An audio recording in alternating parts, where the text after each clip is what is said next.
Olá, Esse, o Empreteceu de hoje é com a Thaisa Ramos Ferreira, que é doutoranda em saúde coletiva do IFF, Fiocruz, mestre em saúde pública, especialista em direito e saúde, assistente social com experiência na área dos direitos da criança e do adolescente, política de assistência social e projetos sociais.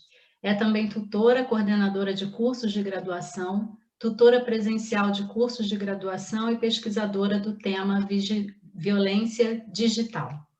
Thaisa Ramos vai falar um pouquinho para a gente hoje sobre o cyberbullying. Bem-vinda ao Empreteceu, Thaisa.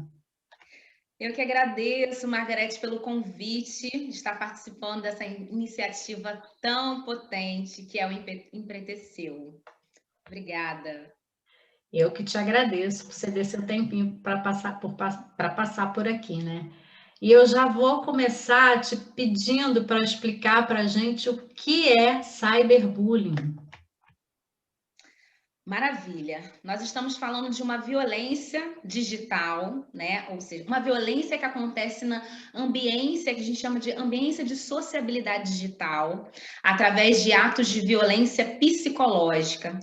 É um tipo de violência que causa danos à saúde emocional dos indivíduos, né? Que sofrem, né? Que vivenciam essa experiência.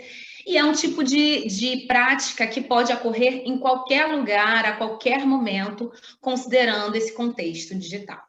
Entendi. Você tem algum tipo de relato, alguma narrativa para dar exemplo sobre esse tema que é tão complexo, tão novo, né, Thaisa? Sim, sim. É um tema que, na verdade, é um tema que ele já vem atravessando esse contexto, né, digital. Acho que Uhum. desde que, na verdade, principalmente com relação às plataformas de redes sociais digitais. Elas são uma das principais ambiências em que essa violência ela se manifesta. Plataformas como essa, que a gente conhece bastante, né? Sim. Facebook, Instagram, Twitter.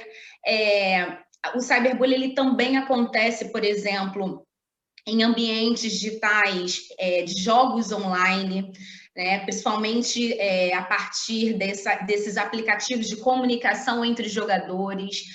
Tem Uhum.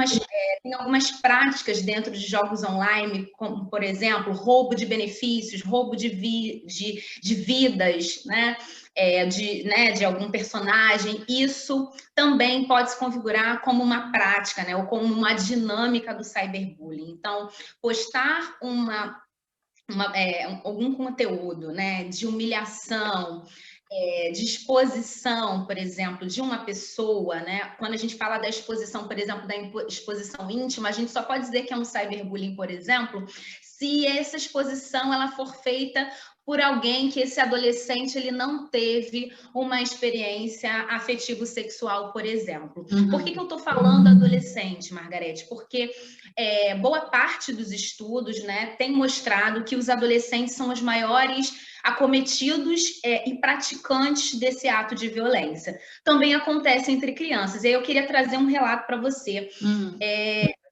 Né, um pouco antes da pandemia, né, eu estava fazendo um trabalho em escolas e eu tenho dois exemplos assim que me chama muita atenção e que o nosso estudo, né, porque eu tenho estudado o tema do cyberbullying desde o período do mestrado, né, estou dando continuidade a ele agora no doutorado, e eu me lembro de duas histórias. A primeira dela é de uma adolescente que estava participando da nossa palestra, e ela dizia para a gente, olha, tem uma amiga, e essa amiga estava na plateia, né, desse Uhum. evento.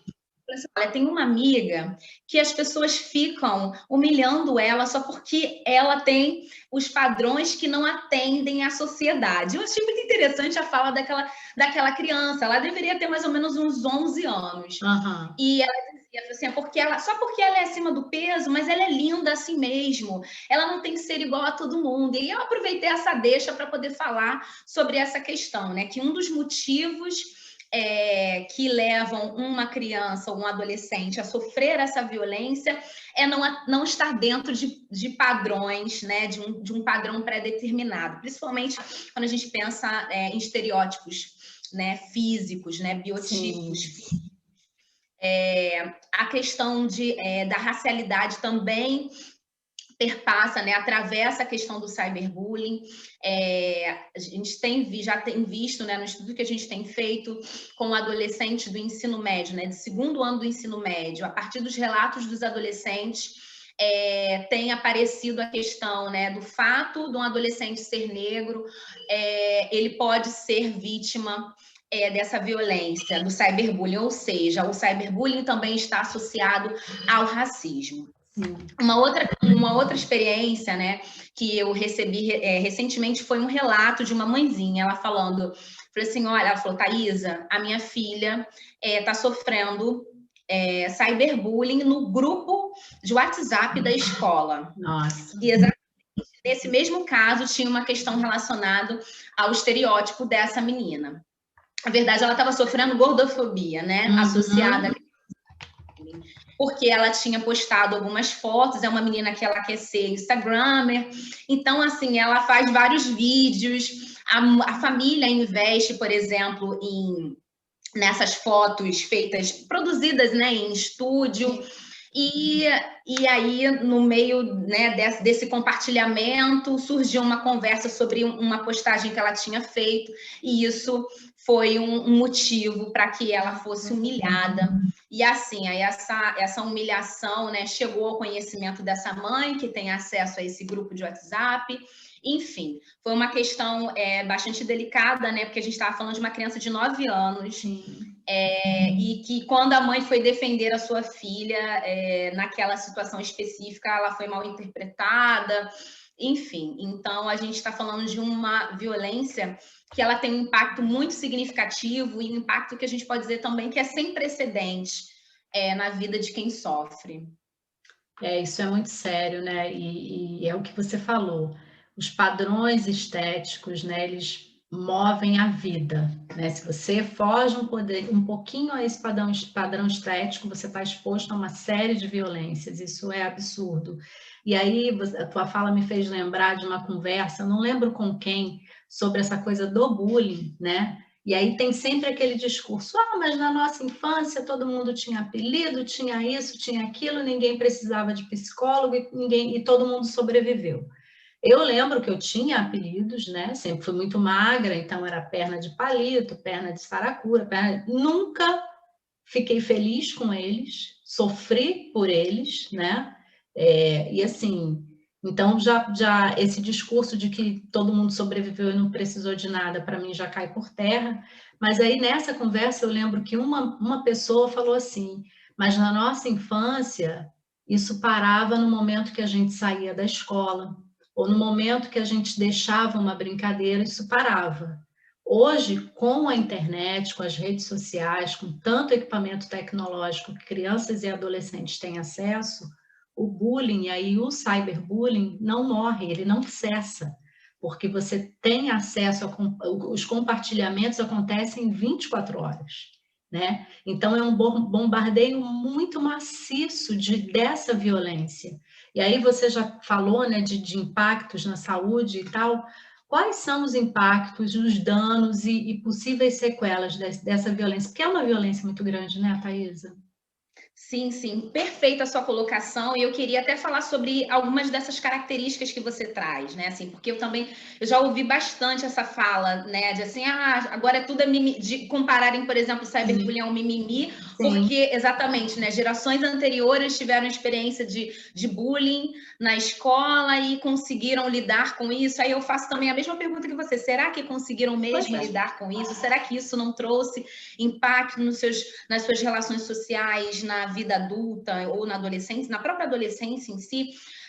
Uma questão, né, que é importante a gente falar, Margarete, da possível associação, né, entre o cyberbullying e o bullying. Então, por exemplo, uma criança, um adolescente que é vítima de bullying na escola, ele pode ser um perpetrador de cyberbullying como uma justificativa, aí eu coloco entre aspas, né, de vingativa, né, como uma postura vingativa contra o seu algoz. Sim. Né? Uma outra questão que assim, perpassa pelo cyberbullying é a questão do anonimato. Porque mesmo que ele seja temporário, né, considerando toda essa atualização tecnológica, as possibilidades de retirada de um determinado conteúdo de uma dada plataforma, nós não podemos desconsiderar que, uma vez que um conteúdo ele é publicado na internet, a gente perde o alcance dessa publicação, porque ele pode ser baixado, ele pode ser recompartilhado num outro momento, numa outra plataforma. Então, ou seja, o processo de revitimização desse indivíduo, ele pode acontecer, e isso traz mais impacto, porque de repente ele até já havia superado aquilo,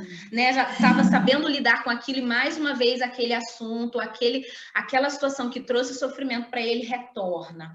Então, outra questão que você fala que é muito importante é esse alcance, né? Esse aumento exponencial dessa audiência.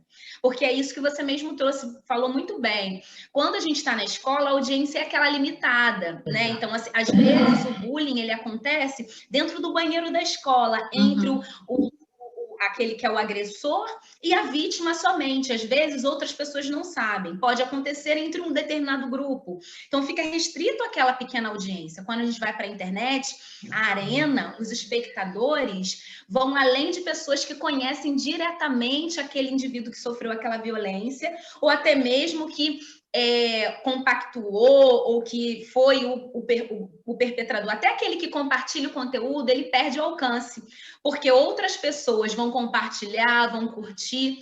A gente costuma dizer que o papel dos espectadores, né, é um papel muito importante. E aí, quando você fala dos danos, né, a gente acredita, e os estudos que nós temos lido, né, têm mostrado para a gente o seguinte, que os danos do cyberbullying eles podem ser mais deletérios na vida de quem sofre essa violência. Porque a gente está falando de uma violência que tem a ver com relações de poder. Né? Então, assim, é uma violência que pode gerar depressão, pode gerar compulsões alimentares, além da queda de rendimento escolar. Tem associação com violências autoprovocadas, como automutilação e até mesmo suicídio em casos mais extremos.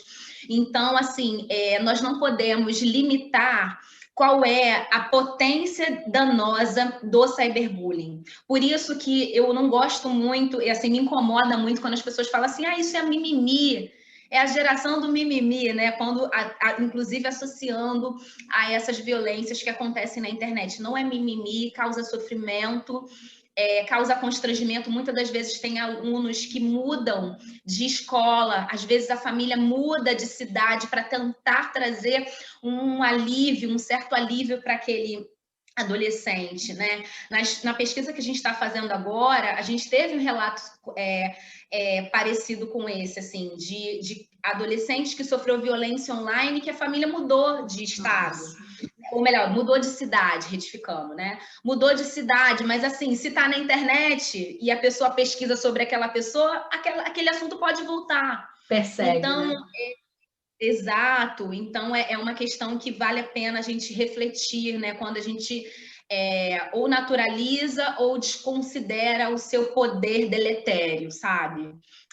É verdade. Quer falar um pouquinho dessa pesquisa, Thaís? Como é que ela está acontecendo? Sim, quero sim. Bom, a minha pesquisa do doutorado, ela é um braço, eu costumo dizer assim, né? É um braço, é um pedacinho de um inquérito maior, né? Que é uma pesquisa chamada Violência na Comunicação Online. É uma pesquisa que está investigando sobre a LGBTfobia, o cyberdating abusing, que é uma violência online que acontece entre parceiros íntimos. O suicídio e a automutilação. É uma pesquisa que é coordenada pela professora Katine Jaine e pela professora Sueli Deslandes. É uma parceria, né, entre a ENSP e o IFF, né, que são duas instituições que fazem parte da Fiocruz. E aí eu faço parte, né, desse grupo de pesquisa e o meu recorte é dentro do cyberbullying. Foi feito em 2 capitais, né? A investigação foi feita em 2 cidades, né, capitais do Brasil, e nós trabalhamos com adolescentes do 2º ano do ensino médio. Né? Então, eu estou, né, trabalhando com esses dados, né, a gente chama, né, de dados secundários a partir desse estudo. E, assim, os dados têm trazido para a gente informações muito preciosas, porque nós trabalhamos com um questionário, né, que é mas também fizemos grupos focais com os adolescentes que fizeram parte né, dessa etapa 1, que seria da resposta desses questionários. Foi algo muito enriquecedor, né, ouvir né, esses adolescentes e a percepção deles sobre essa violência e o quanto que eles têm sofrido, ou o fato mesmo de conhecer alguém próximo que vivenciou essa experiência. É uma realidade que os dados vão mostrar para a gente. Depois a gente vai trazer isso assim de forma mais detalhada. A gente está escrevendo alguns artigos que vão trazer mais especificamente esses resultados. Vai ser bem importante e bacana essa contribuição. Não, é um trabalho muito rico, né? E assim, trazendo a fala desses adolescentes que estão sofrendo por conta de toda essa ação, né? De próximo dos próximos, e aí eles trazem o seu olhar, né? Diante desse tema. E aí eu queria te perguntar se eu pedi para você falar algo direcionado para os responsáveis, para os pais. Como é que se percebe? Porque eu acho que muitas vezes, né, adolescentes, alguns têm aquela coisa de ser mais calado, né, mais na sua, mais retraído. E aí, como é que se percebe que algo está errado? E como é que se chega ao adolescente para entender que ele está sofrendo algum tipo de violência causada pelas redes sociais, pelos equipamentos eletrônicos, pela internet? E como ajudá-los? Assim, o que se faz? Percebi que meu filho está sofrendo cyberbullying, o que eu posso fazer para ajudá-lo?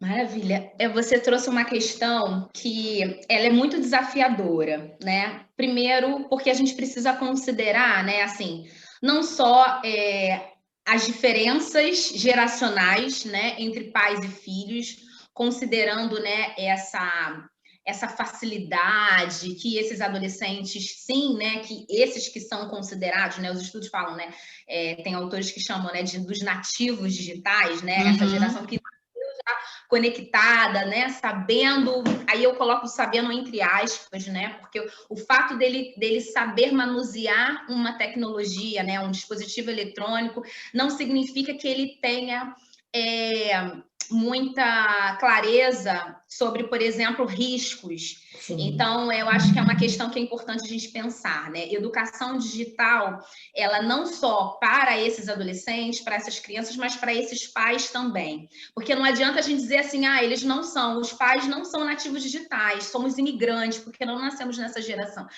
Não precisamos saber como usar, meu filho sabe. Não, precisamos saber. Claro. Os pais precisam saber que plataformas são essas que os filhos utilizam, que perfis são esses, conhecer esse perfil, mas tudo isso eu acho que vem também a partir de um fortalecimento de vínculos familiares, do diálogo, porque a gente percebe, Margarete, né, nessa nossa experiência, né, com o trabalho com famílias, com crianças e adolescentes, né, do quanto que esse diálogo entre pais e filhos, ele está fragilizado, ele está distanciado. Muitas das vezes essa relação, ela só se perpassa quando assim, né, quando o pai vai, ou a mãe, né, ou outro responsável, vai prover alguma necessidade. Mas precisa ter essa relação de amizade, claro, de confiança, exatamente para que esse adolescente, enfrentando essa violência, se sinta seguro de compartilhar com seu pai, com a sua mãe, com o seu responsável, sobre o que está sofrendo.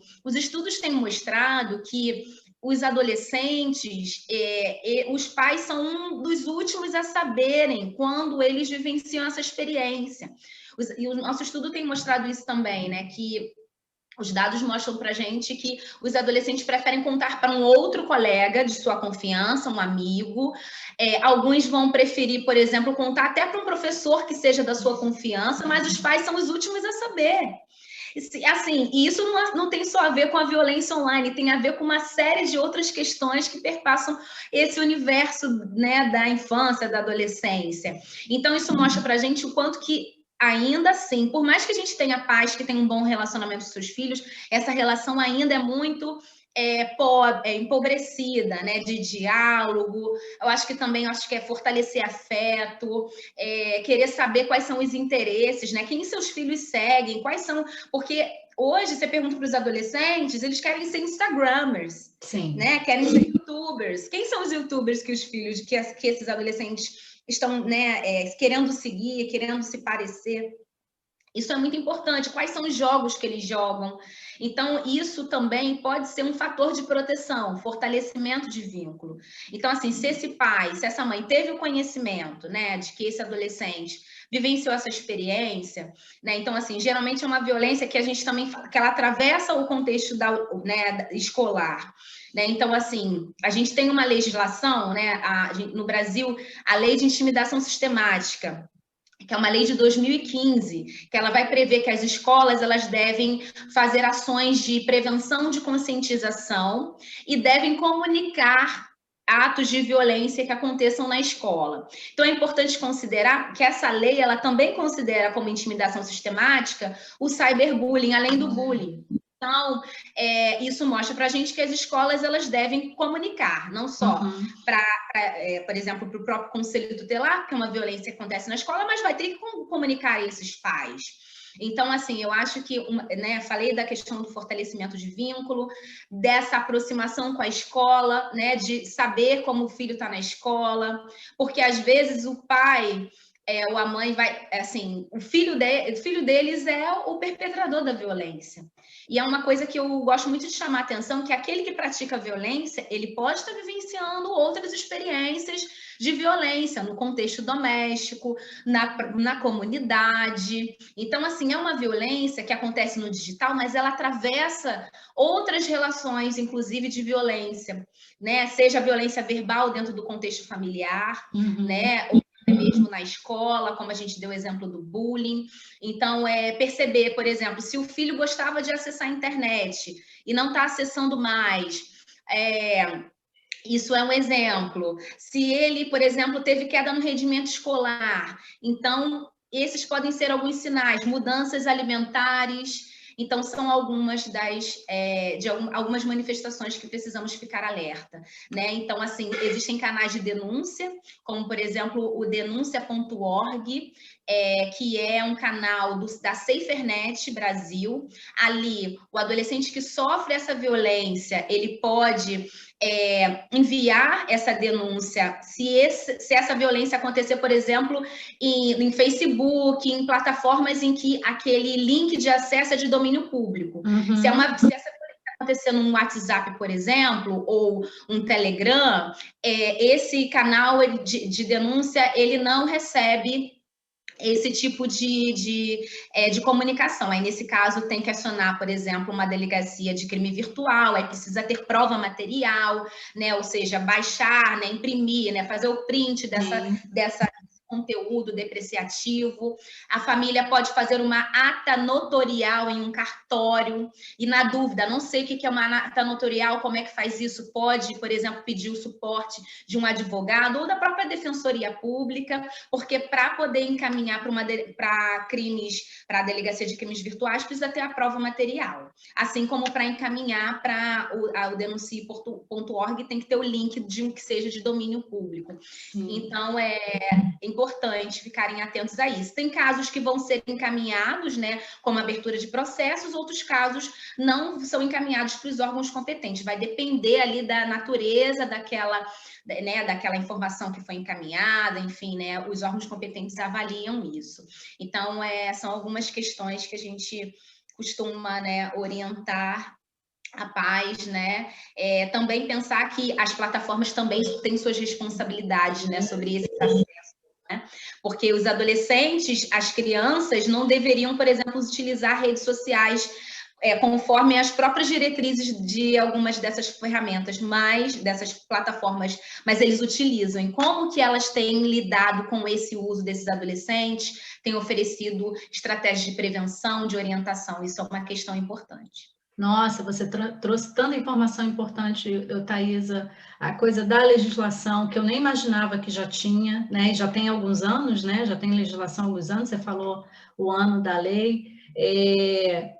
Esse mecanismo de denúncia e assim, você trazer a questão do fortalecimento de vínculo entre as famílias, eu fiquei pensando quando você falou, eles querem ser youtubers e tal. Às vezes, quando eles trazem, né, quando eles revelam esse desejo, isso eu já pude presenciar em alguns casos, quem está ouvindo fala, isso é besteira, não faz isso e tal. Só que eu acho que a gente tem que se atualizar também, né? Porque são profissões novas, estão surgindo profissões novas. E são profissões que trazem uma propagação e uma troca de informação muito interessante. A gente está aqui hoje tendo essa conversa, né? Então, assim, eu acho que até mudar o olhar com relação a isso, a utilização de internet, da internet pelos jovens, porque a internet traz muita coisa ruim, mas traz muita coisa boa, né? Sim, é um espaço de empoderamento desses jovens também. Exatamente, É um espaço exatamente. de construção também, que ajuda, que contribui para a construção da subjetividade, que eles encontram os seus pares, as suas identidades. A gente não pode negar isso, né? Dizer assim, ah, não, eles não podem acessar. Não, mas eu acho que é isso que você traz, né? Assim, reconhecer essa potência, sim, mas também percebermos esses riscos, né? Não, e a tua fala, né, sobre ser nativo e nós imigrantes nesse contexto digital, eu lembro que quando meu filho começou a acessar muito rede social e vídeos, YouTube e tal, eu estranhei, me causou um certo estranhamento, mas eu entendi que eu não podia proibir, porque é da fase dele, e aí a gente sentou para ter uma conversa e eu falei, eu não vou te proibir de acessar nada, nada. Mas a condição é que semanalmente você me traga um vídeo ou uma publicação que você viu com um assunto interessante para a gente conversar sobre. E aí ele topou. Perfeito. E foi incrível. Eu lembro que isso tem anos. E aí o primeiro assunto que ele trouxe para a gente conversar foi a Operação Lava Jato. E aí ele veio me contar que a Operação Lava Jato começou num posto de gasolina, e daí ele falou em processo licitatório, me perguntou o que era, eu sentei com ele, a gente pesquisou a legislação, olha, deu um caldo a conversa. E depois ele trouxe outros temas relacionados à biologia, nascimento de animais estranhíssimos. E, assim, olha só que bacana. Não, a gente passou por diversos assuntos, né? E até hoje, ele já vai fazer 18 anos, ele sempre me chama, olha isso aqui, às vezes umas coisas assim que para mim é bobeira, mas eu paro para ver, né? Porque eu acho que isso é fortalecer o vínculo, né? A gente precisa, mesmo na nossa correria, né? A loucura que a nossa vida é, esses vínculos precisam ser fortalecidos. E aí você já informou para a gente como combater, que esse fortalecimento de vínculo é uma forma de combate, né? Porque a criança ou adolescente ele tem uma liberdade e tem uma proteção para chegar aos pais, uma segurança, né? Para chegar aos pais, aos responsáveis e relatar o que está acontecendo. Como combater, que é através de legislação e canais de denúncia.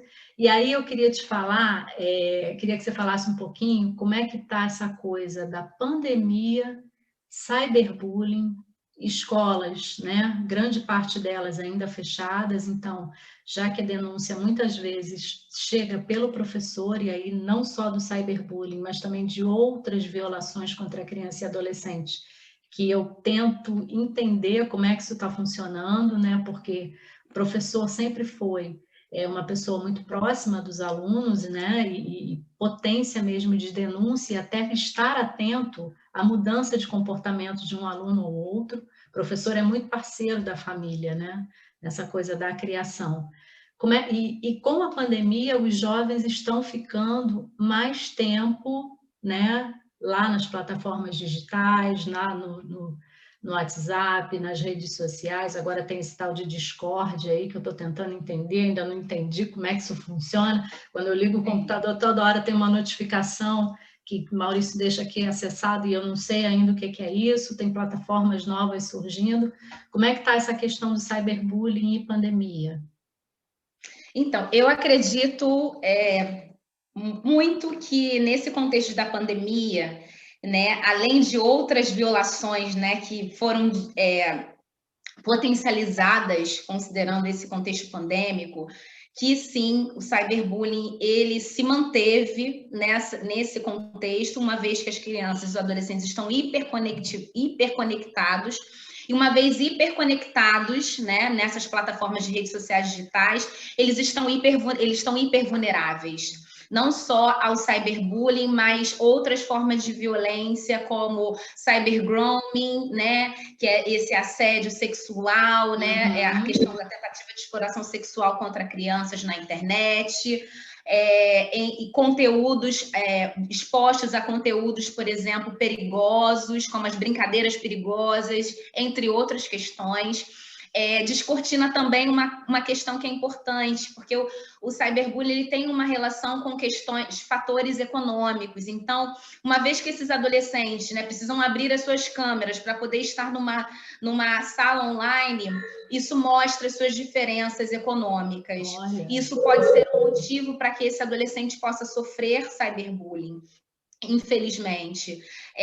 Também, né, isso mostra, claro, né, temos muitas crianças que não têm acesso à internet ainda no nosso país, isso também já é uma questão.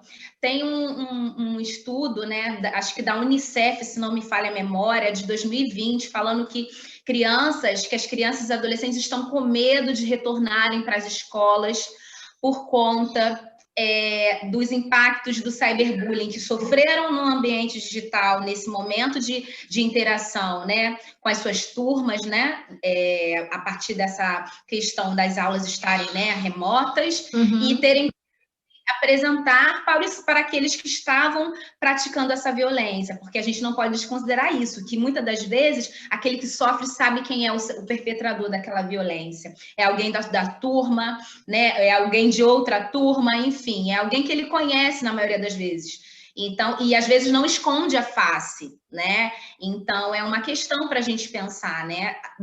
No impacto, ou seja, numa possível evasão escolar, quando essas escolas, de fato, retornarem para o contexto face a face, né? Algumas voltaram, né? Mas a gente sabe que, na sua maioria, não retornou. Então, são algumas questões para a gente pensar, né? Então, assim, que as escolas, né, têm esse papel, né, de trabalhar com esse tema, né, prevenir, né, enfim.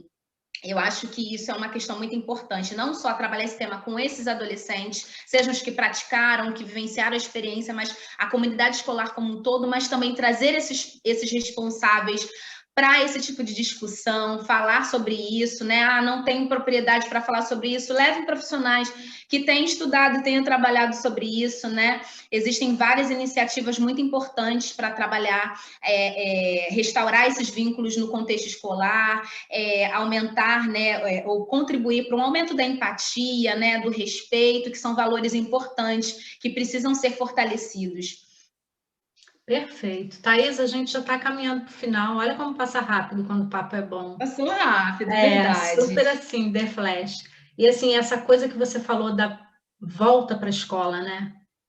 Cyberbullying sendo praticado, as crianças lá tendo as suas aulas de forma online, e aí sofrem essa agressão, e aí chega o momento de retornar e ficar frente a frente com o possível agressor. Esse é um tema que a gente vai ter que pensar mais né, para o pós-pandemia, que eu acho que o mundo, assim, nunca mais vai ser o mesmo depois de tudo isso que a gente está vivendo, né? Assim, são muitas questões para se pensar nessa retomada aí da vida normal, né? Se é que a gente vai ter uma vida normal daqui para frente. Foi bom você falar sobre isso, que eu não tinha ideia, né? Não tinha pensado. Olha como a informação é importante nessa coisa das crianças e adolescentes estarem, né, protegidos, entre aspas, por uma tela de computador, né, e terem a possibilidade de não enfrentar fisicamente esse possível agressor, e daqui a pouco isso vai acontecer. Mais um motivo para pais responsáveis, amigos, parentes, né, ficarem atentos às nossas crianças e adolescentes que já estão sofrendo tanto com esse período pandêmico, né? Eu não sei como é que as relações vão ficar estabelecidas depois disso. Eu acho que a gente, né, que já está com uma idade mais amadurecida, não vou falar mais velho, porque pesa. Somos mais experientes. Mais experientes, né? Somos mais experientes. Fica deixa para a gente ter mais atenção sobre isso, não só com os nossos filhos, com os nossos sobrinhos, mas com qualquer criança, né, que tiver na nossa percepção, no raio do nosso olhar, para que a gente fique atento para isso, para melhorar esse mundo que vem por aí nesse pós-pandemia, né, Thaisa? É verdade, fazer da internet um lugar melhor, né? Então, Perfeito. assim, né, de incentivar compartilhamento de conteúdos positivos, né, empoderadores, né? Nós falamos aí de adolescentes que são youtubers, instagramers, né? Tem tanta coisa boa que pode ser compartilhado por esses adolescentes. Eu acho que isso pode ser uma estratégia utilizada pelas próprias escolas, né? Assim, já que, né, muitos pais apoiam, né, esse tipo de prática, que aí é uma outra discussão também, né? Ponto, né? A questão da exposição, né? Isso vira uma outra live, mas assim, né? Tem muita coisa bacana. A própria SaferNet tem uma iniciativa de embaixadores, né? Onde adolescentes, jovens falam para outros adolescentes sobre prevenção, né? Sobre direitos humanos na internet. Olha quanta coisa boa pode ser. Isso é o quê? Uma plataforma? Não conheço. Não, a SaferNet Brasil. Ah, SaferNet. Isso, eles têm um projeto, um programa deles de embaixadores da internet. Esses embaixadores são jovens e adolescentes que compartilham informações sobre como se proteger na internet. E então, assim, são exemplos de iniciativas positivas, né? E eles compartilham isso em escolas, com os seus pares, né? Então, nada melhor do que ouvir de outro adolescente, né? Que, olha, você pode agir diferente. Esses dias eu participei de uma live com uma criança que tem um projeto assim, que ele fala para os colegas dele sobre cyberbullying. Então, assim, a partir de uma experiência que ele viu na escola e ele não concordou. Então, é ser um agente potente de positividade e levar a informação de forma a trazer benefícios e não malefícios para aqueles que veem, que assistem, que curtem, que podem compartilhar o conteúdo. E é uma galera que tem muito potencial, né? Essa molecada de hoje, se você parar para ouvir, para dar atenção, é de uma potência assim que assusta. Às vezes eu tento me teletransportar, né? Voltar no tempo para me ver com a idade de alguns que eu vejo, eu percebo que a potência deles, aí eu fico imaginando, projetando o futuro deles, pensando se agora ele está assim, né? Se isso foi estimulado e tudo, como é que essa criança vai estar daqui a alguns anos? Eu vou te pedir um favor para você me mandar os links da lei, do canal de denúncia, dessa SaferNet, que eu vou colocar como links sugeridos na descrição do teu vídeo. E eu queria te agradecer muito pelo papo, assim, foi super esclarecedor, eu tenho certeza que quem assistir vai gostar muito. Estou com muita saudade de te abraçar. Eu também! Essa pandemia passe logo para a gente marcar um café assim com a nossa turma para falar de tudo, falar da vida e que todas estejam, e todos, e quem vier, estejam sem máscaras e com muita saúde.